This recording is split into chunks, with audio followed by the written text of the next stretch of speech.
Princess Anne. She may be the hardest working royal, but when it comes to her love life, she's far from a fairy tale princess. I'm not totally useless. I was quite well educated, one way or another. She said, "I will marry the man I choose, no matter who he is or what he does." From intense press speculation, there was an awful lot of interest in who she was seeing and what this might mean for the monarchy, to a love triangle with the future queen. She doesn't seem concerned about etiquette from the palace's point of view. And public scandal for a very private princess. Very much. Never been mentioned. Mark was having an affair of his own. He fathered an illegitimate child. Tonight, royal experts and insiders reveal how Anne's 7 love affairs show us what she's really like. In many ways, Anne was a trailblazer. Why did she choose these men? By his account, she was lonely, and he provided that companionship. And despite lies, affairs and divorce, I have no comment to make on the news at all. how has Anne managed to keep her royal reputation intact? She is very shrewd. She knows how to keep information away from the press. Scandal, controversy, and romance. These are the loves of Anne's life.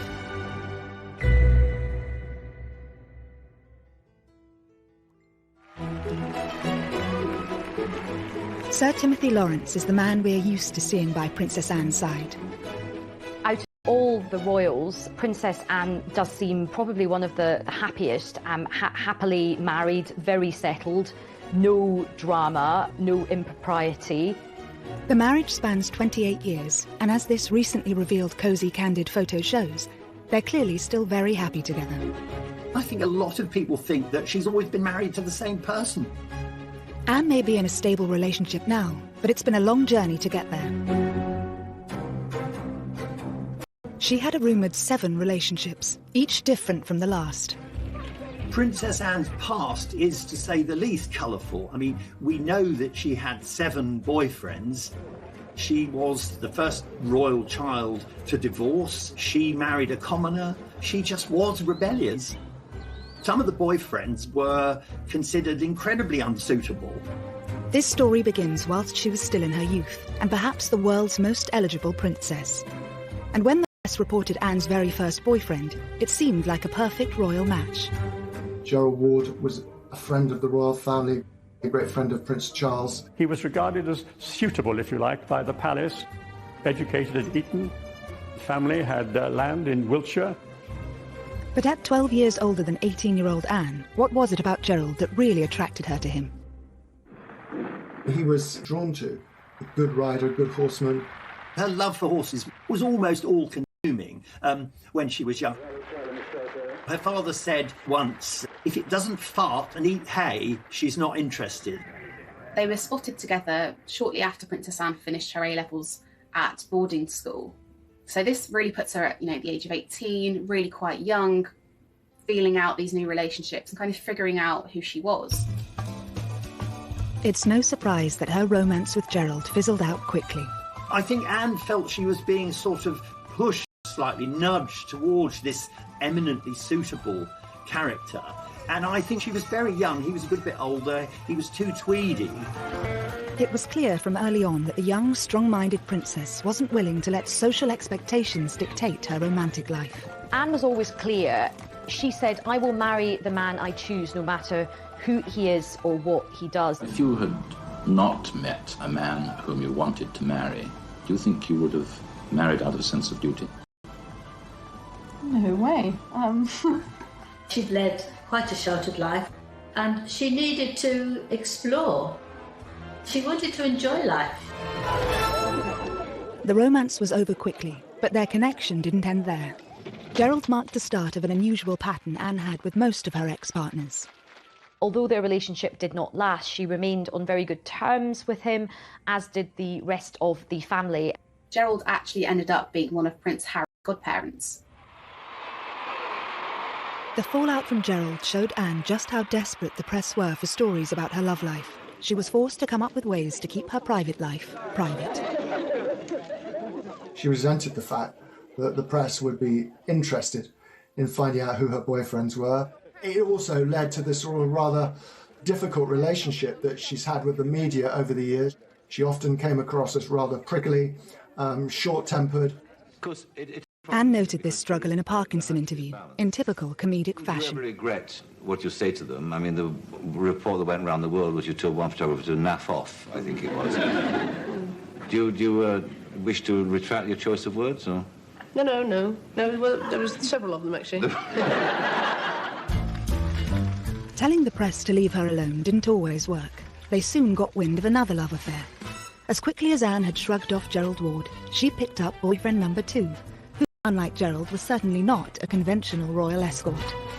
The things that Sandy Harper did, the way he behaved, the way he dressed, that it set off alarm bells throughout the establishment, because although he had this background which was vaguely acceptable, he dressed very much like a hippie. He had long hair, he wore, because she'd escaped the sort of Tweedy world, which was still core to the royal family. After the eminently suitable Gerald Ward, Sandy was a breath of fresh air for the rebellious princess. Not a military man or an aristocrat, but a professional polo player whom she met through her love of horses. They were seen out at the discotheques that were springing up all over London in the late 60s and early 70s. I think one of the most striking things about it is that after an evening out, it was often Princess Anne who drove them home afterwards. She liked men who were fun, and she liked to be amused and entertained, people who were prepared to take a bit of a risk in their private life. The relationship told the world that Anne wasn't prepared to play by the royal rules. She was not a conventional princess, which she wryly admitted herself in the famous Parkinson interview. I didn't really fit somehow the image that the media thought I ought to have. I think, princesses, as you come in sort of fairy story, That's what they are, and somehow I didn't fit. Luckily for the stuffier types at the palace, neither Sandy nor Anne saw a future in their wild romance. He was a bit of a self-confessed ladies' man. He did do an interview where he said, I take a lot of girls out and the relationships don't work out. I think probably that was the most exciting time of her life, in a way, but she knew it couldn't last. So she knew it was almost like she was being allowed to play for a while before the serious business of being a grown-up royal had to begin. By age 20, speculation about Anne's love life was rife, and when rumoured boyfriend number 3 hit the headlines, it seemed Anne was open to becoming a grown-up royal. Richard Meade was another extremely accomplished horseman, and in fact one of our most decorated Olympians. His love of horses, that rivalled even hers, seems to have been a huge attraction for Anne. But unlike Sandy before him, Richard also had an understanding of her royal life. Meade was definitely part of that approved social set that it was okay for the royals to mix with, because, they knew his background, they knew his family. He was also quite discreet, which is obviously something that the royals really take quite seriously. And she really wouldn't have been interested in someone that fawned over her and her royal status. But I think for her, the main thing would have been someone that could deal with her no-nonsense attitude. Richard seemed to be the favourite for the princess's hand. I think there was a lot more talk about Richard Meade as a potential husband for Anne than there had been hitherto about anyone else. But Anne's own father had his doubts. Richard Meade, who indeed was a friend of mine, he was unfortunately 12 years older than the princess, age gap between the two, so he was discouraged. Anne was just 20, and Richard may have been just too grown up for the young princess. She seems to have listened to her father, and after less than 2 years, the pair parted ways. She was in no great hurry. Times had changed. She was not under pressure to marry. She didn't have to produce an heir to the throne. It gave her a degree of freedom that her brother never really had to enjoy. And she was determined to enjoy it. And if that meant dating 1, 2, 3, 4, 5 men before she married, then so be it. Richard Meade, he became quite a close friend. They could go on horse events together, and his children became very friendly with Prince William and Prince Harry. So she wasn't spiteful, she wasn't bitter. Next, Anne's most risky romance has been under wraps for years, involving a complicated love quadrangle. He would have been a complete no-no for the royal family.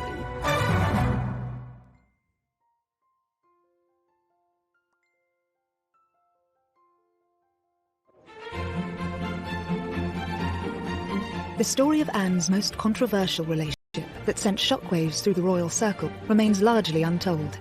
By age 20, Anne had met rumoured boyfriend number 4. Andrew Parker Bowles, I think, was a serious contender, a very distinguished army officer as well, and a very great favourite of the Queen. And his relationship with the royal family goes back so far, he was actually in the procession at the Queen's coronation. I think she was very intrigued by him. He was a very suave, sophisticated figure, much more experienced in the ways of the world than the men she'd hitherto been dating. But there was one slight problem. Anne wasn't the only woman Andrew was seducing. The name is familiar, of course, because he was dating a young woman called Camilla Shand, who became Camilla Parker Bowles and is now, of course, the wife of the Prince of Wales. But he was also seeing a lot of other women in his spare time. It was thought that when he cheated on Camilla with Princess Anne, that Camilla decided to get a bit of revenge, and that was when she actually started up her own relationship with Prince Charles. Thus began Anne's best-kept secret, a rumoured royal quadrangle involving the Queen's 2 eldest children. The relationship shows that for the determined, forthright Anne, there was to be no settling in her pursuit of happiness, even for the sake of appearances. There's very much a sense of, well, if a guy can do it, why can't I with Princess Anne? She saw in Andrew Parker Bowles someone who was slightly dangerous, if you like, but also great fun. And I think it showed there was an element of that life, and to see where that might lead her. This risky romance did not sit well with the palace, and perhaps, as with previous lovers, this was also part of the appeal. So I think even at this very early stage in Anne's life, we can really see her strong character coming through. She doesn't seem concerned about etiquette. From the palace's point of view, she's quite interested in men who are a bit different, who have got a little bit of a reputation. He would have been a complete no-no for the royal family. Apart from the promiscuity, the big issue with Andrew Parker Bowles was that he was a Catholic. This is one detail that Anne would have to consider. For the pair to marry, Anne would likely have to withdraw from the line of succession. Princess Anne was never going to try and break that particular rule, but that worked in her favour in a sense because she wanted to have fun without the pressure to turn that fun into a sort of formal relationship or even marriage. As scandalous as the relationship may have been, once again, the notoriously private princess miraculously kept it under wraps from the public. When she and Charles would go to breakfast, they would voraciously scan the paper for any of the little tidbits that the papers had published about them. They wanted to know what they'd figured out. You know, had that relationship been kept secret? I think this revelation really has come about because of the Netflix show, The Crown. And I think a lot of people were quite shocked. I think a lot of people had to check on Google if this was actually true. How do you know all this? Because I was briefly caught up in it myself. Wait a minute. When? Then, in the past, it doesn't matter. It was all very straightforward. He got what he wanted, which was to make Camilla jealous. I got what I wanted, which was a bit of fun. Fun? Yes, sorry, Mummy, it was. The private conversations can still only be imagined, but the story of this extraordinary relationship was a revelation to most. She really was besotted with Andrew Parker Bowles. I think after a couple of years of Anne really chasing him, she realised that, you know, he was only really going to make her unhappy. The press were getting more interested, and of course the long shadow cast by his Catholicism and his promiscuity. It's understood when Andrew was posted to Germany, it firmly put an end to things. But despite their complicated past, Anne has kept this ex especially close. Andrew is a godfather to Zara. He's remained a firm friend of Princess Anne's for the best part of 50 years. So, no, I don't think there was any ill will on Anne's part towards his marriage for Camilla. After the dangerous liaison with Andrew, Anne once again sought out a quieter, less colourful partner, and again she chose one. He was a member of the Queen's Dragoons, of course, you know, another dashing cavalryman. It's easy to see what Anne saw in him. Another gold medal winning equestrian, a military man whose father worked for the royals, and no controversial reputation. Maybe she was looking for somebody who just made her feel safe and secure, reassured, a calm relationship where she knew that the gentleman was really interested. her, because actually Andrew, having been quite the ladies' man, maybe didn't give her that stability. After the other difficult relationship she'd had, he must have seemed a godsend. They quickly hit it off, and then they were both at the 1972 Olympics. That's where the relationship really blossomed. Mark was different to Anne's previous boyfriends. He was a quiet character. Because we know she's very much like her father, who is quite a controlling character, Mark must have seemed a big improvement on people like Gerald Ward. The relationship would have been the man in the driving seat. With Mark, it was different. He was quite shy. Royal biographer Brian Hoey has first-hand experience having met and interviewed Mark and Anne. The princess took control of the interview, and I've known him ever since, and he's a pretty good guy, and you get him talking privately, and he is very, very articulate, but he's not brilliant if you get him, speaking publicly in television. When you were a teenager, did you have any idea of the sort of girl that you would like to marry? No, no, I didn't. I wasn't very clever with girls, I don't think, when I was a teenager. I definitely was a bit not very good. Not very successful, should I say. After the princess's previous boyfriends, who enjoyed the limelight and matched strength, Mark seemed happy for Anne to take the lead. His background was very different to her. He was a commoner, he was the son of a sausage maker. He didn't really have the airs and graces of somebody who had grown up around royal circles, that confidence. Anne appeared to welcome this break from her usual aristocratic type. The new romance was quickly blossoming and, of course, instantly captured the attention of the world's media. Princess Anne was terrified. I don't think that's putting it too strongly, that her relationship with Mark Phillips would be discovered, would be exposed, would be written about in detail. And I think the reason for that was that she knew that he was the one. To avoid being discovered, she even admitted to hiding in Mark's horse box, with her typically dry humour. It was an enjoyable experience being in a horse box, man.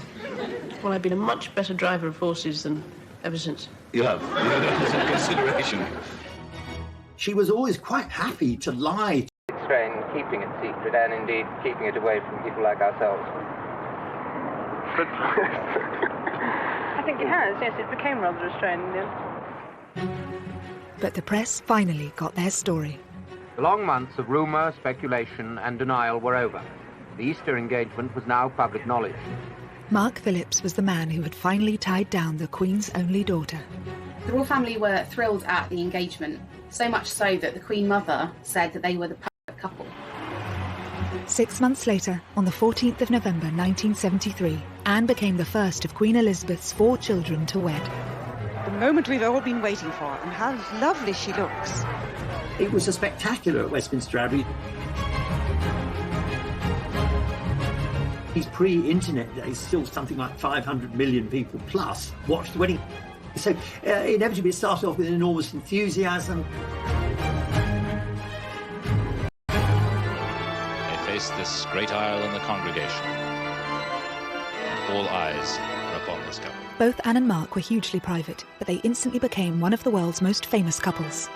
He was beginning a public life which he hadn't really countenanced for himself. But he sort of reconciled himself to the fact that he was marrying the woman he loved and he would just have to make the best of it. Such was their desire for privacy and normality. When Mark was offered an earldom from the Queen, he turned it down, as the newlyweds wanted their children to be freed from royal constraints. Early married life appeared idyllic from the outside. The Queen, as a wedding present, had given Anne Gatcombe Park, this magnificent house in Gloucestershire. I saw quite a lot of Anne and Mark during their early days of marriage. I thought they were perfectly suited. Apart from being a loving couple, they were good friends. Anne continued her riding career alongside her royal duties. 4 years after the wedding, their first child, Peter, was welcomed into the family. But within a couple of years of Peter's birth, cracks were already beginning to show in the marriage. Both of them had left the world of show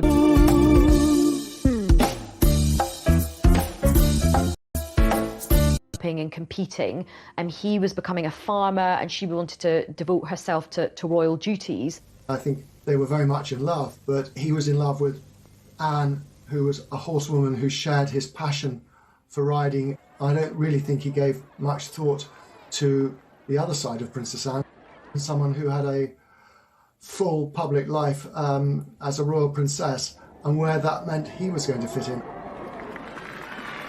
Mark's ability to look past Anne's royal status seemed to have been an appeal for them both, but he now faced the reality of her role. Mark openly described public appearances with Anne as pure torture. He quickly absented himself from that. He didn't really want to become Anne's +1 on all her trips. It wasn't long before the clearly uneasy balance of power seemed to have caused a divide in the relationship. Perhaps when they got together they were a better match, and as time went on and Anne grew in confidence and involved, perhaps she just outgrew him.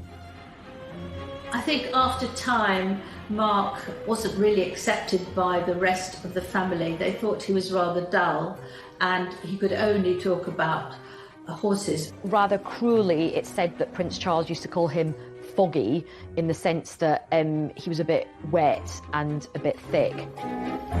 Soon the strains in the relationship would become impossible to hide. And as they say, one thing led to another. And he said that they began an affair.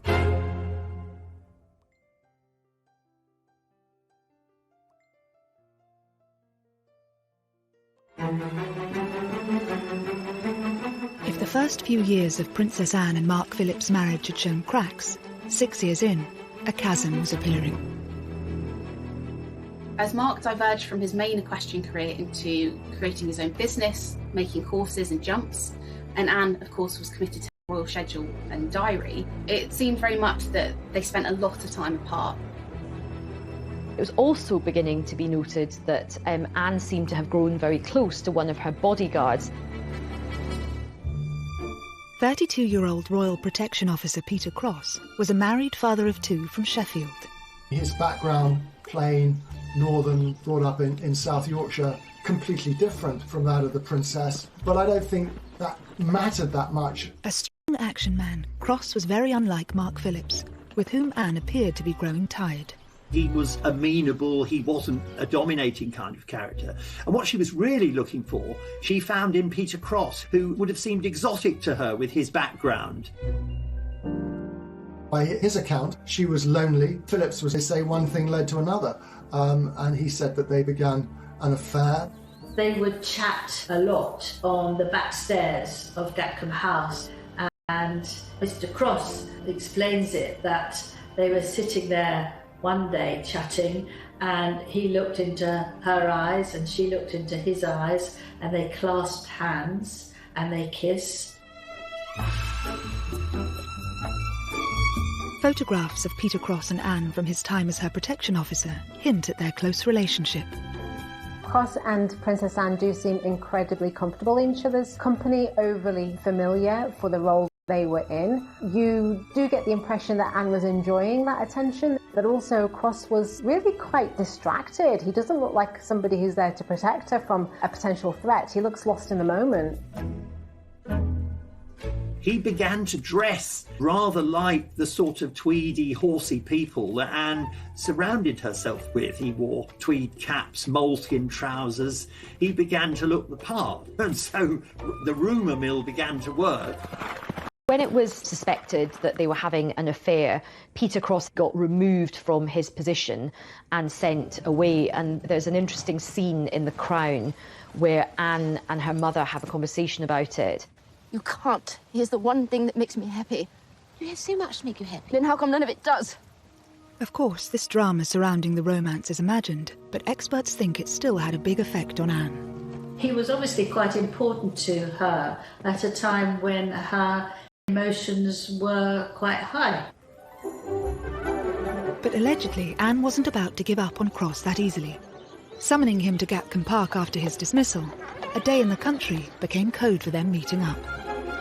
It is said that they still met from time to time, and that Anne had a code word so that people wouldn't know it was her when she was telephoning, and if she would say it was Mrs. Wallace.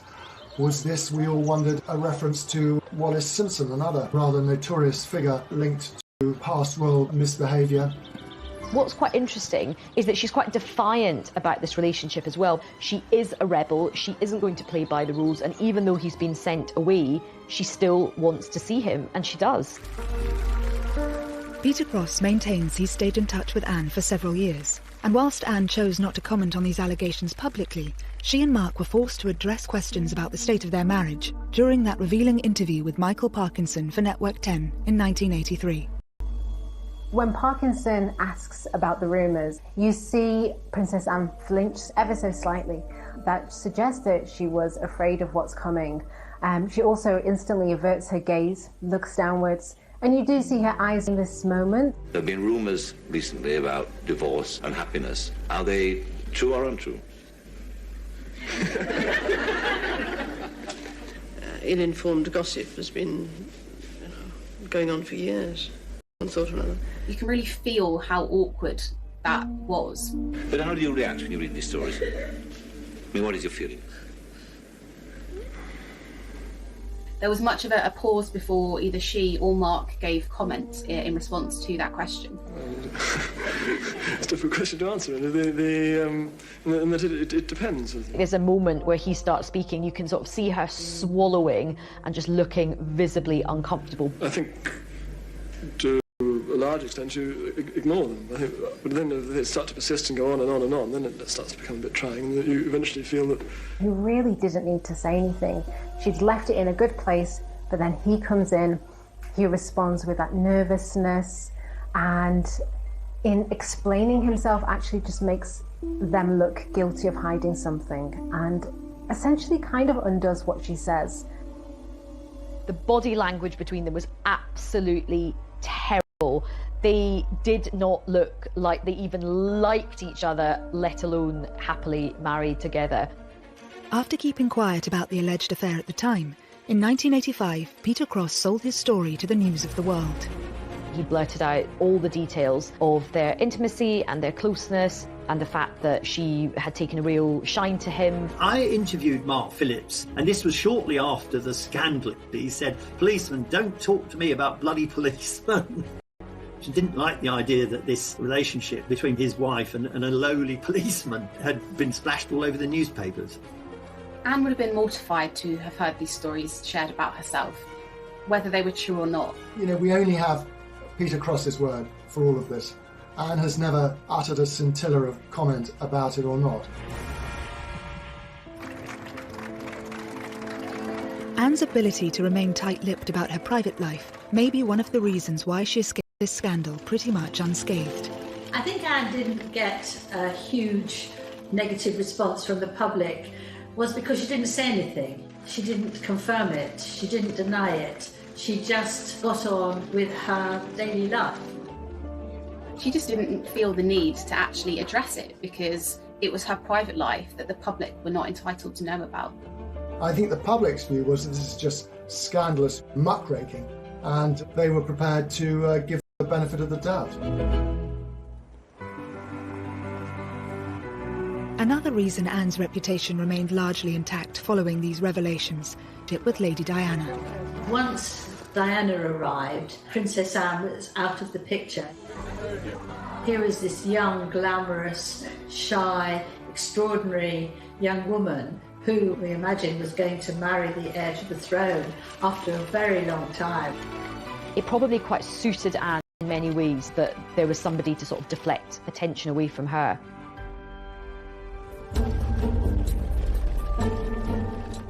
Rumours may have circulated about Anne during her marriage, but husband Mark Phillips was far from the innocent party.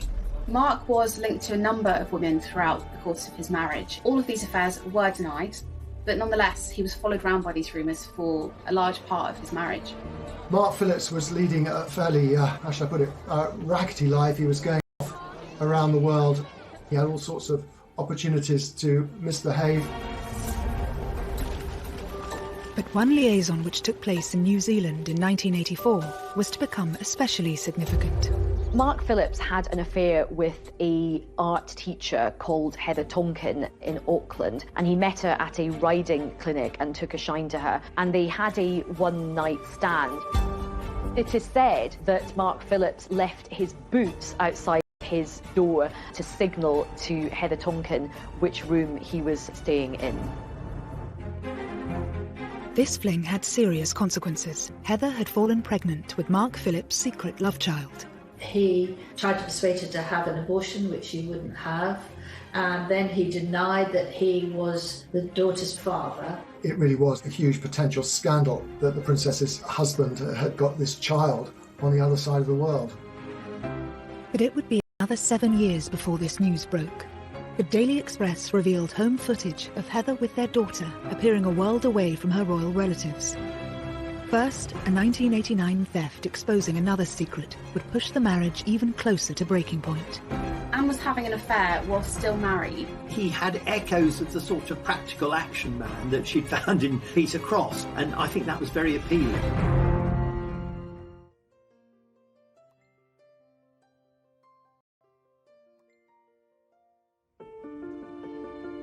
By 1989, Princess Anne's 16-year marriage to Captain Mark Phillips had been dogged by rumours of numerous infidelities on both sides, and the couple were now rarely seen in public together. Although still married, they were leading completely separate lives by then. Now a theft at Windsor Castle was about to spell the end of the marriage once and for all. But it would also allow Anne to finally settle with a man who'd make her truly happy. In 1989, a set of letters were actually handed to the Sun newspaper. Actually, wouldn't publish their contents. Instead, they passed the letters on to Scotland Yard, and an investigation was launched to figure out exactly how these letters had been taken. The Sun might not have published the letters, but they still got their story. Although the Sun newspaper hadn't published the content of the letters, it was known that they were affectionate. They used terms like darling, so it would have set tongues wagging that there was potentially something going on. With the rumour mill swirling, in a surprise move a week later, it was the palace who named the author of these letters. This is the man now known to have written the stolen letters to the Princess Royal, Commander Timothy Lawrence, equerry to the Queen. They issued a statement, but they denied that there was any inappropriate relationship. They were trying to suggest it was entirely innocent, but the Queen's daughter and the Queen's equerry, as a rule, don't tend to exchange letters. 34-year-old Tim Lawrence had joined the royal household from the Navy in 1986. At the 7th attempt, Anne had chosen a man who could be strong, but also knew how to allow a princess her space. His job as equerry was to accompany the Queen on her official engagements, and on unofficial engagements to sort of make himself useful in the background. I mean, one of his great skills apparently is mixing a very good martini. And what's interesting is that he got this role coming from, quite a humble background. Here's a man who was born in Camberwell, didn't go to one of the great public schools, wasn't linked to the royal family at all, and certainly wasn't part of the horsey world. Tim really couldn't care less about horses, which of course was something that we've seen in many of Princess Anne's relationships, that they were all equestrians.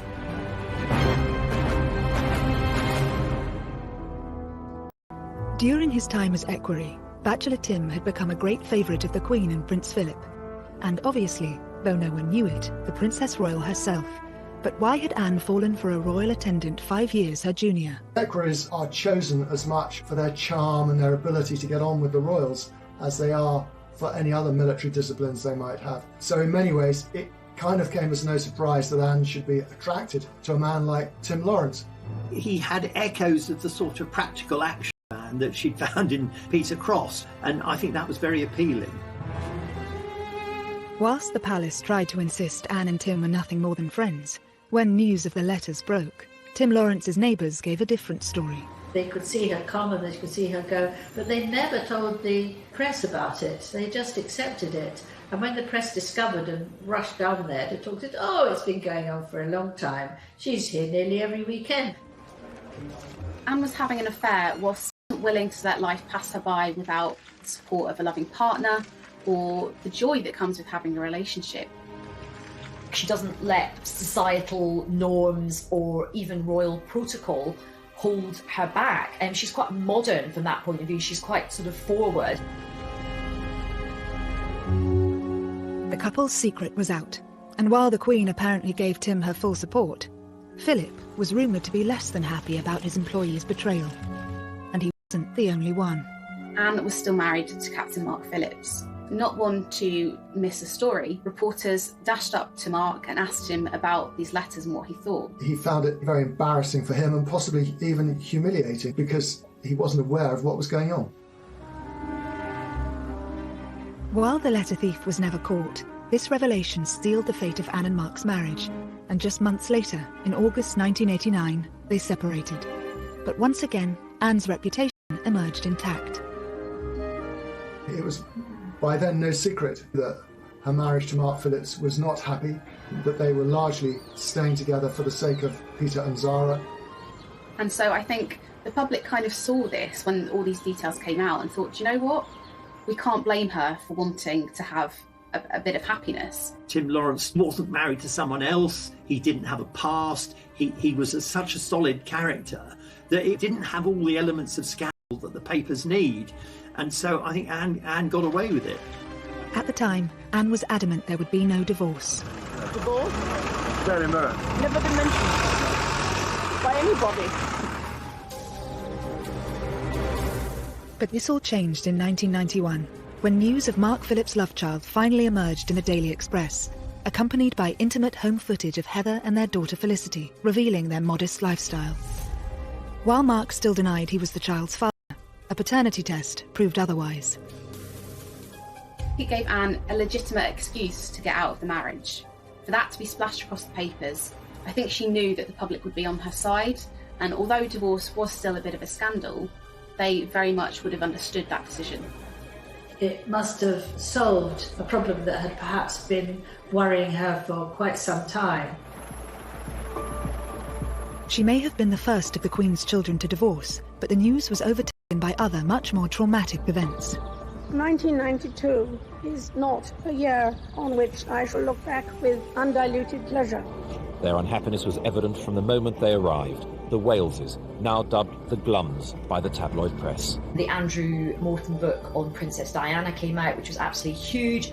While the royal couple continued to appear in public with their children, the first of a series of... Fergie having her toes sucked, which everybody just went nuts about. It turned out to be an annus horribilis.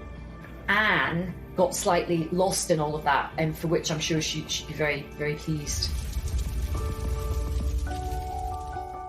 Only 1 month after her divorce, Princess Anne and Tim Lawrence were photographed as an official couple for the very first time.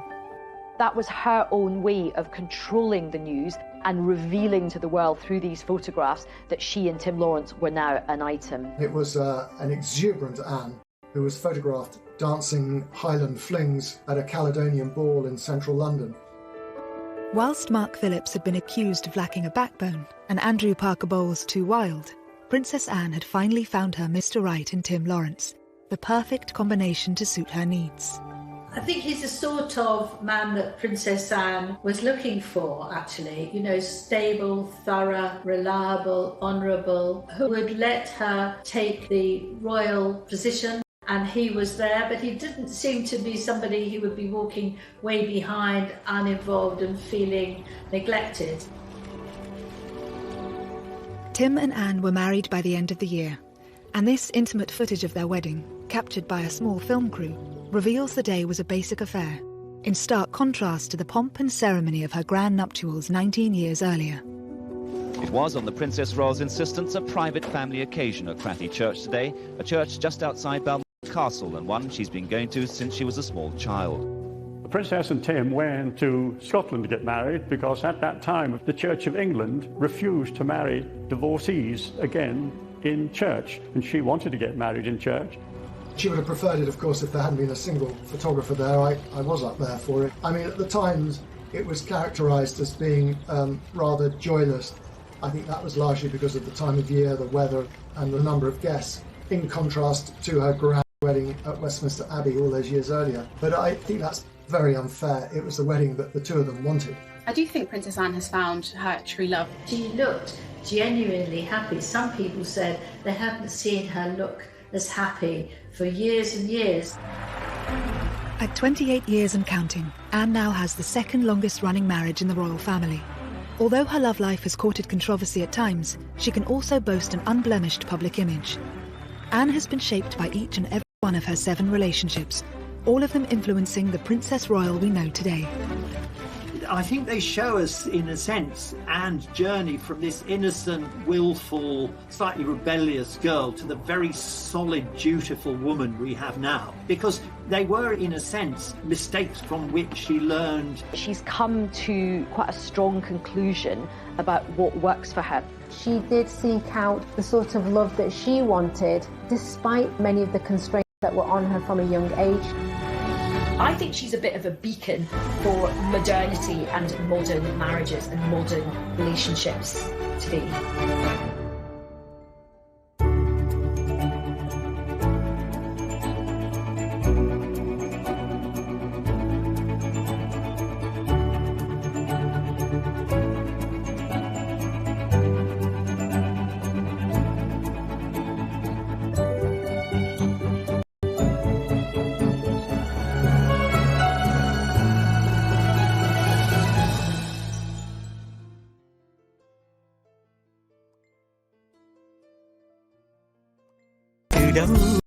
The media over the years, she often came across as rather prickly, short-tempered.